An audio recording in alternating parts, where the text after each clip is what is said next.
কথা আছে, what is lotted can not be dotted. ভাগ্যের লেখন না যায় খণ্ডন। আমার ভাগ্যে পড়েছে বাংলা নববর্ষ।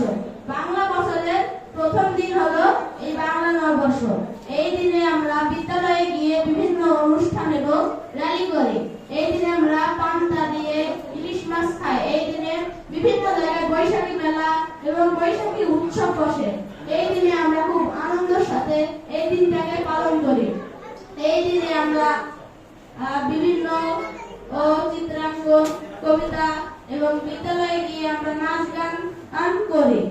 এই সময় আমরা উৎসব বৈশাখী মেলায় গিয়ে আমরা বিভিন্ন খেলাধুলার জিনিস কিনি এবং হাড়ি পাতিল কিনি আমরা। এই বলে আমি বক্তব্য শেষ করছি। সবাইকে আল্লাহ হাফেজ।